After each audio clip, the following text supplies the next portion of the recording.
সালাম আলাইকুম। হ্যালো বন্ধুরা, কেমন আছো? আজকে আমরা সুন্দর একটা জিনিস আলোচনা করব। যারা আমরা ইন্টারমিডিয়েট স্টুডেন্ট এবং যারা আমরা ইন্টারমিডিয়েট স্টুডেন্ট হিসেবেও ম্যাথ নিয়ে খুব সমস্যার মধ্যে আছি, তো তাদের কিছু সিলেকশন মানে খুবই গুরুত্বপূর্ণ কিছু টপিকস আলোচনা করব যেগুলো পরীক্ষায় বারবার আসে। তো আমার মনে হয় যে তোমরা যদি আমার এই ক্লাসটা বা আমার ক্লাসগুলো দেখো, তাহলে তোমাদের এইচএসসি ম্যাথের জন্য মনে হয় যে অনেক হেল্পফুল হবে, কারণ আমি জাস্ট গুরুত্বপূর্ণ অঙ্কগুলো আমার ভিডিওতে শেয়ার করব যেগুলো পরীক্ষায় বারবার করে আসে। আর তুমি যদি সেগুলো আয়ত্ত করে ফেলতে পারো প্র্যাকটিসের মাধ্যমে, আমার মনে হয় পরীক্ষায় তোমাদের অনেক উপকার হবে। দেখে তাহলে আজকে আমরা কি নিয়ে আলোচনা করতে চলেছি। আজকে আমাদের খুবই গুরুত্বপূর্ণ অংশ হচ্ছে, সেটা হচ্ছে আমাদের বিপরীত ম্যাট্রিক্স। ওকে। তো বিপরীত ম্যাট্রিক্সটা আমাদের এই কারণে গুরুত্বপূর্ণ যে প্রত্যেকটা পরীক্ষাতে আমাদের কোশ্চেন গুলো আসে। ঠিক আছে, তো আমরা আজকে দেখবো যে বিপরীত ম্যাট্রিক্স থেকে কি ধরনের কোশ্চেন হয় এবং কি টাইপের কোশ্চেন হয়, জাস্ট আজকে এটা দেখবো। দেন পরবর্তীতে ভিডিওতে আমরা কিছু কোশ্চেন সমাধান করে দেখাবো তোমাদের।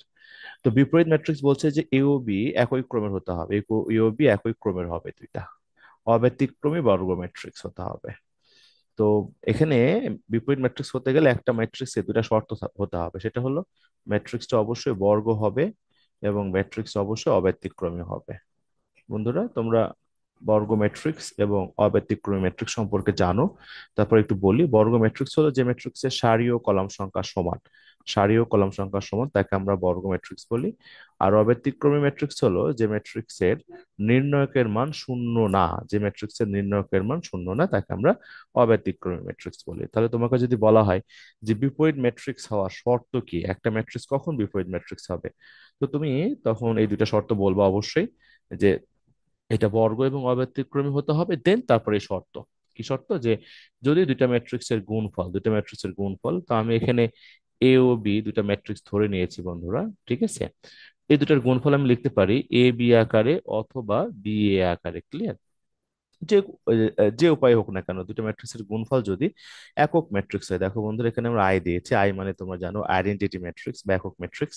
যে একক ম্যাট্রিক্সকে সাধারণত আমরা এটা ভাবে চিনি, দেখো বন্ধুরা মনে আছে কিনা, 1 0 0 1, রাইট? এটা 2 বাই 2 অর্ডারের ম্যাট্রিক্স, যেটাকে আমরা বলি যে I2, রাইট? আবার আর একটা ম্যাট্রিক্স আছে, সেটা একক ম্যাট্রিক্স 1 0 0 0 0 1, রাইট বন্ধুরা? এটাকে আমরা 3 বাই 3 ম্যাট্রিক্স বলি এবং এটাকে একক ম্যাট্রিক্স I3 হিসাবে লিখি, তাই না?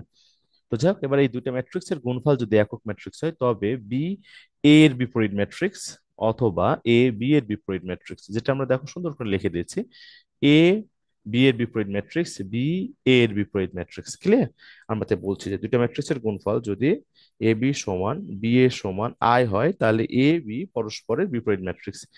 এ বি এর বিপরীত ম্যাট্রিক্স হতে পারে, আবার বি এ এর বিপরীত ম্যাট্রিক্স হতে পারে, যেটা আমরা এখন বলেছি।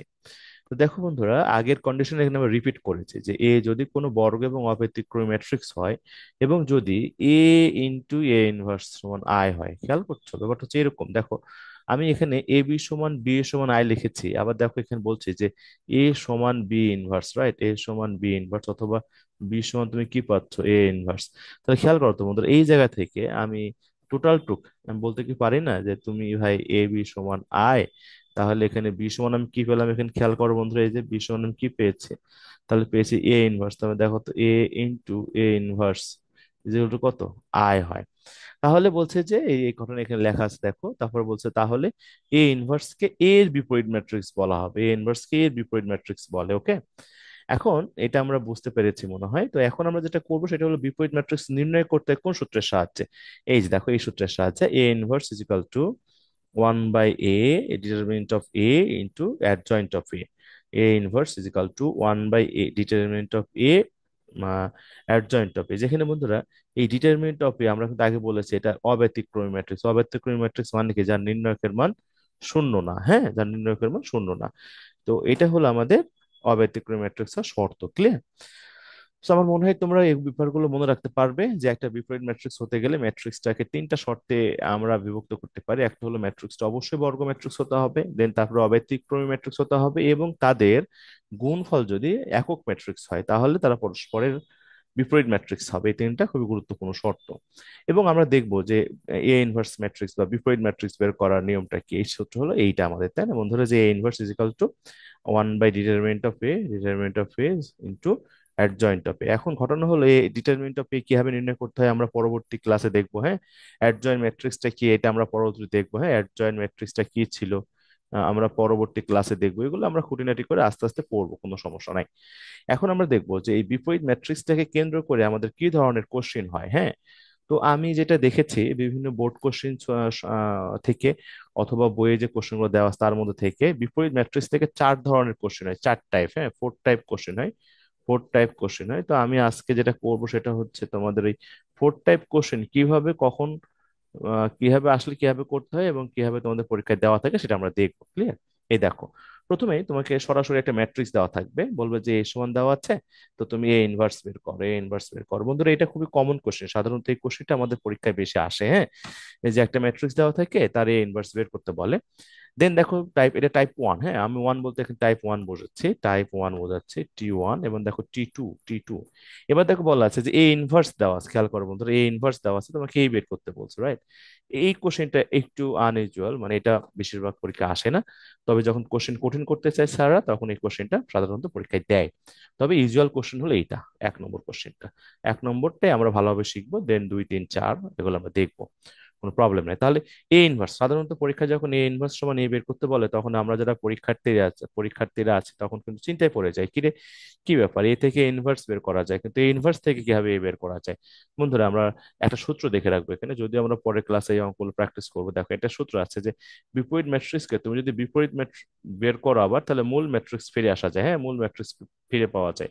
তাহলে একটা বিপরীত ম্যাট্রিক্সকে তুমি যদি আবার বিপরীত করো তাহলে অরিজিনাল ম্যাট্রিক্সটা ফিরে আসবে। তার মানে আমি দেখো এ ইনভার্স দেওয়া আছে না, আমি যদি এ ইনভার্সকে আবার কি করি, আবার ইনভার্স করি, তাহলে আমি এ পাবো।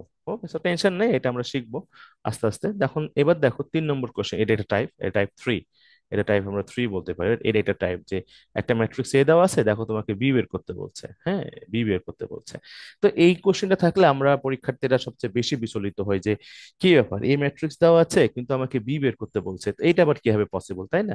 তো বন্ধুরা এখানে খেয়াল করো, আমরা কিছুক্ষণ আগে দেখো শর্তগুলো দেখলাম, এই দেখো এই শর্ত তোমাকে হেল্প করবে, এই শর্তটা তোমাকে হেল্প করবে। ওকে, দেওয়া আছে কি, এ বি সমান বি এ সমান আই থ্রি বলতে আমরা দেখেছি এটা 3/3 অর্ডারের একটা একক ম্যাট্রিক্স। দেখো বন্ধুরা, তো এইবার এই দেখো তো শর্ত আমরা পড়ে আসলাম, যদি এই প্রথম দেখো সংজ্ঞাতে পড়ে এসেছে, রাইট, দুইটা ম্যাট্রিক্সের গুণফল যদি, এই দেখো দুইটা ম্যাট্রিক্সের গুণফল যদি দেখো বন্ধুরা, তোমরা যদি দেখো একটু তো বুঝতে পারবা। এই দেখো দুইটা ম্যাট্রিক্সের গুণফল, এই যে এ বি এবং বি এ যখন যদি আই হয় দেন তখনই কিন্তু পরস্পরের বিপরীত ম্যাট্রিক্স হয়, এবং তখনই এ সমান আমরা বি ইনভার্স যেমন লিখতে পারি ঠিক তেমনি বি সমান আমরা এ ইনভার্সও লিখতে পারি। তার মানে এখানে কি বোঝাচ্ছে, এই কোশ্চেনটা আসলে হাইড করেছে, হ্যাঁ, বি বের করা মানে কি।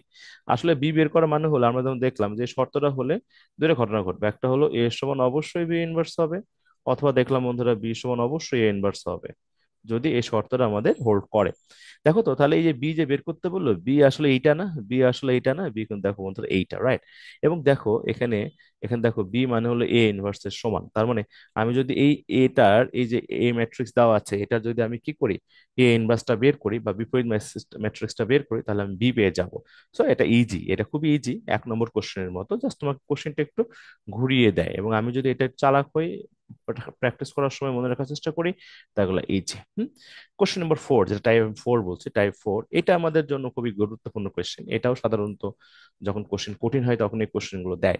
মনে রাখতে হবে বিপরীত ম্যাট্রিক্স থেকে কোশ্চেন পরীক্ষায় থাকবে, কিন্তু এই টাইপ 1 2 3 4 এর কোনটা থাকবে আমি বলতে পারবো না, রাইট। এর জন্য আমি টাইপ 4টাই খুবই গুরুত্বপূর্ণ ভাবে সমাধান করে যাব। এখন কথা হচ্ছে এটা কি বলছে, দেখো বলছে যে এ দেওয়া আছে, এফ অফ এক্স দেওয়া আছে, রাইট, এফ অফ এক্স একটা ফাংশনাল ভ্যালু দেওয়া আছে, দেন বলছে যে এফ অফ এ হতে এফ অফ এ সমান 0, হ্যাঁ, হতে এ ইনভার্স নির্ণয় করো। দেখো এটা একটা কি টাইপের কোশ্চেন, দেখছো, এটা সবচেয়ে হার্ড টাইপের কোশ্চেন বলে অনেকে মনে করে, কিন্তু সবচেয়ে সহজ কোশ্চেন হলো এইটা। এটা মূলত হলো সমীকরণ থেকে আমাকে বিপরীত ম্যাট্রিক্স বের করতে হবে, হ্যাঁ, সমীকরণ থেকে স্যার, হ্যাঁ, সমীকরণ থেকে বিপরীত ম্যাট্রিক্স বের করার একটা প্রসেস। ওকে, বিপরীত ম্যাট্রিক্স বের করার একটা প্রসেস, ক্লিয়ার? তো বিপরীত ম্যাট্রিক্স সমীকরণ থেকে কিভাবে বের করতে হয় এটা আমরা শিখবো ক্লাসে, সমস্যা নাই। তো এইটা মানেটা আসলে কি, এটা জাস্ট একটু হিন্টস দিয়ে দেয়, হ্যাঁ। এই যে এফ অফ এক্স সমান দেওয়া আছে যখন, তখন আমি এফ অফ এ কিন্তু চাইলে বের করতে পারি এক্স এর পরিবর্তে এ বসে, right? A square plus 5 × a - 3a × i। বন্ধুরা দেখো, খেয়াল করে যে গুরুত্বপূর্ণ একটা বিষয়, এখন ধ্রুবক পদ ছিল, আমরা জানি যে এই ফাংশনের সাহায্যে কোনো যদি ম্যাট্রিক্সকে প্রকাশ করতে হয়, কোনো ম্যাট্রিক্সকে প্রকাশ করতে হয়, তাহলে ধ্রুবক পদ সবসময় আয়ের নিয়ে বসে, ধ্রুবক পদ সবসময় আয়ের নিয়ে বসে, ধ্রুবক পদ একা বসতে পারে না। এই জন্য আমরা এখানে আয় নিয়েছি, আইডেন্টিটি ম্যাট্রিক্স। এবার এইটুকের মান কত ছিল দেখো বন্ধু, এইটুকের মান ছিল 0, রাইট? দেখো 0 ছিল, তাহলে আমি কি এখন বলতে কি পারি না যে যেহেতু এফ অফ এ সমান 0, তার মানে a² + 5a - 3a × i = 0। ইয়াস। তাহলে এখান থেকে এবার আমাকে বিপরীত ম্যাট্রিক্স নির্ণয় করতে হবে। ওকে, তো এখন এই টাইপের সমীকরণটা আমরা সমাধান করবো বলেছি, কিন্তু কিভাবে সমাধান করতে হয় জাস্ট একটু দেখবো। হ্যাঁ, সমীকরণ হতে সমাধান করতে বললে বন্ধুরা সমীকরণকে এ ইনভার্স দ্বারা গুণ করে নিতে হয়। হ্যাঁ, এ ইনভার্স দ্বারা গুণ করে নিতে হয়, এর একটা হজম বিদ্যা বলতে পারো, যেটা তোমাদের মুখস্থ রাখতে হবে। হ্যাঁ, হজম বিদ্যা অথবা গুরুবিদ্যা। এই আমাদের সমীকরণ হতে বিপরীত ম্যাট্রিক্স বের করতে গেলে সমীকরণকে এ ইনভার্স দ্বারা গুণ করতে হয়। এখন কিভাবে গুণ করতে হয়, কিভাবে সমাধান করতে হয়, এটা আমরা আগামী ক্লাসে দেখবো। আমি ভিডিওটা খুবই ছোট বানাতে চেয়েছি, আমি জানি না কতটুকু হলো আজকের ক্লাসটা। তো বন্ধুরা, আমরা যারা বিপরীত ম্যাট্রিক্স নিয়ে সমস্যার মধ্যে আছে, আমার মনে হয় কেউ তোমরা সমস্যার মধ্যে নাই, আমার ক্লাসটা দেখলে জাস্ট রিভিশন ক্লাস হবে হয়তো বা। হ্যাঁ, তোমাদের যেটা বলি যে পরীক্ষায় পরীক্ষার হলে বসে অঙ্ক পাড়াটা একটা জিনিস, আর পরীক্ষার হলে বাইরে বসে অঙ্ক পাড়াটা আলাদা জিনিস। সেই জন্যই পরীক্ষার হলে যেন বসে তোমরা ম্যাথ করতে পারো, এইভাবে রুমের বাইরে বসে বা হলের বাইরে বসে প্র্যাকটিস করা লাগবে, বাসায় বসে প্র্যাকটিস করা লাগবে, যেন তোমরা ইনশাল্লাহ পরীক্ষার হলে ভালোভাবে লিখে দিয়ে আসতে পারো। এবং এর জন্য প্রচুর প্রচুর প্রচুর প্র্যাকটিস করতে হবে বন্ধুরা। অ্যাজ এ সায়েন্সের স্টুডেন্ট হিসেবে তুমি যদি প্র্যাকটিসিং স্টুডেন্ট না হও, তাহলে কিন্তু ইন্টারমিডিয়েট ভালো করা কঠিন, এবং সেক্ষেত্রে তোমার স্বপ্ন পূরণেও সমস্যা হতে পারে। তো যাই হোক, তোমরা সবাই ভালো থাকো বন্ধুরা, আজকে এই পর্যন্তই। আমি আশা করছি আমরা ইনশাল্লাহ আগামী ক্লাসে আবার কথা বলবো, বিপরীত ম্যাট্রিক্সের এই 4টা টাইপের সকল কোশ্চেন সলভ করবো ইনশাল্লাহ। সে পর্যন্ত ভালো থেকো। আসসালামু আলাইকুম আ রহমতুল্লাহ।